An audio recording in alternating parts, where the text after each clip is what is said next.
Hi, and welcome to EdVantage. My name is Marie Huntsinger, Professor of Sociology, and today we'll be talking about formal groups and organizations.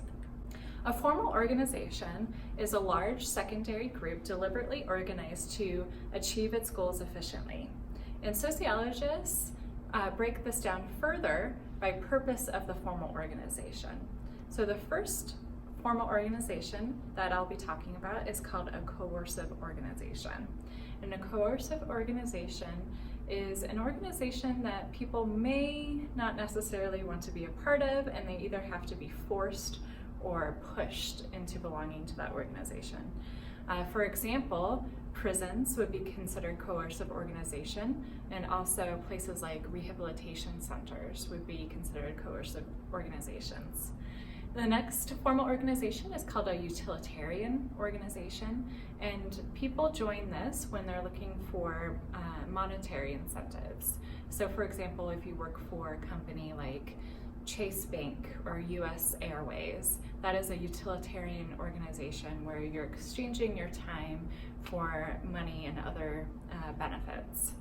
The final organization is called normative, and this is completely voluntary, and you join the organization based on your own goals and drives. So for example, being part of a neighborhood watch, or being part of the Arizona Republican Party, or being part of the Parent-Teacher Association would be normative organizations. So we're going to talk about this term called bureaucracy, which normally invokes some sort of shudders in a lot of people. If you've ever interacted with the Department of Motor Vehicles or with the IRS, then you have interacted with a bureaucracy. A bureaucracy is an organization with formal procedures and standards, typically having a clear division of labor, explicit rules, and a hierarchy of authority. Max Weber came up with the idea of the ideal bureaucracy. In a perfect world, this is how a bureaucracy would run. And he came up with certain characteristics, such as a hierarchy, meaning that everyone has someone that they report to. Specialization. So instead of a jack of all trades or a Jill of all trades, you have someone who is specialized in a particular area. A clear division of labor. So there's no question of who's supposed to do what role or what job in a bureaucracy. And formal rules that are written down, and modes of communication. So formal rules written down as far as policies or in training manuals, and formal modes of communication such as newsletters or memos that go out to employees. So for example, if you take a college, you can see how it's a bureaucracy.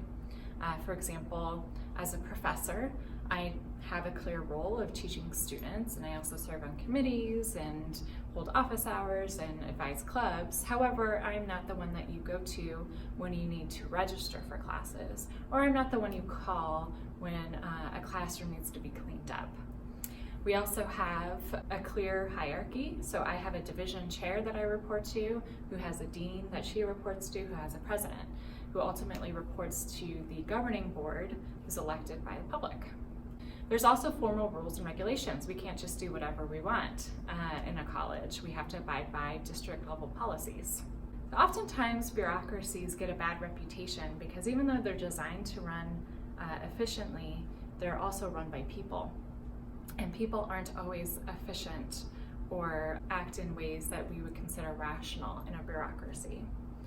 So for example, one area that sociologists refer to that might be problematic is called bureaucratic ritualism. Bureaucratic ritualism is when you become more attached to the rules and policies and you lose the actual mission of the organization or of the institution. So for example, in hospitals where doctors and nurses get inundated with paperwork, and this takes away from their actual mission of providing patient care. Another problem with bureaucracy that occurs is this concept from Karl Marx called alienation. Alienation is when you become detached from the work that you're doing. So pre-capitalism, people used to see the fruits of their labor. For example, you would make your own furniture, you would farm your land, and you would be able to see the results and benefit from the results yourself.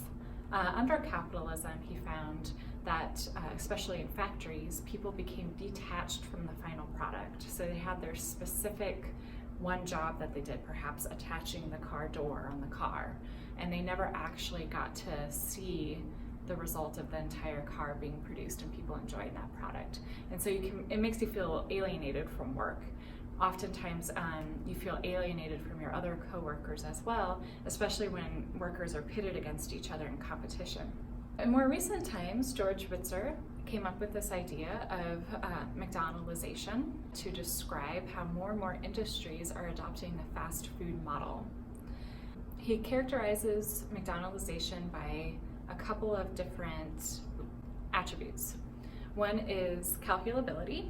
So everything is pre-proportioned in, for example, ketchup packets. Burgers are all pre-weighed and pre-proportioned out.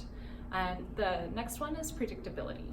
Predictability is, if you go to a McDonald's in Chandler, Arizona, and you go to a McDonald's in Bakersfield, California, and you order a Big Mac, more than likely that Big Mac is going to taste pretty similarly. Same with, for example, ordering a latte at Starbucks. Also control. So control of the customers and control of the workers. So at McDonald's, we are trained to bus our own tables and to do some of the work that used to be done by employees, and this cuts down on labor costs. Also, employees have a specific job that they do that is low skilled. It doesn't require a lot of formal education in order to work at McDonald's. And so this means that typically the workers get paid less. And finally, it's all set up on efficiency. And so this means that McDonald's workers have about 90 seconds from when a customer orders to get that customer their food. And so Ritzer observed that this process has been applied to other industries in society, such as education. So a lot of schools who offer online classes have a standardized course, and they just hire individual instructors to teach that one standardized course so that you get the predictability, the control, the efficiency. And you could also apply it to things like pre-arranged vacation packages that have already been packaged for you, so the customer doesn't have to do a whole lot. So of course there's pros to McDonaldization. It's fast, it cuts down on labor costs, but also there's cons because people start to feel more like, or at least workers, like robots than like people. Often jobs tend to get cut at this point too. Just think about the cashiers at the grocery store who slowly more and more self-checkout registers are appearing. And also you tend to lose that variety in product and creativity of product. So regardless, I don't see McDonaldization slowing down. So it's a phenomenon that we'll have to adapt to. But that's all that I have to share with you today. Thank you for watching, and tune in next time where we'll be talking about deviance and crime. Thank you.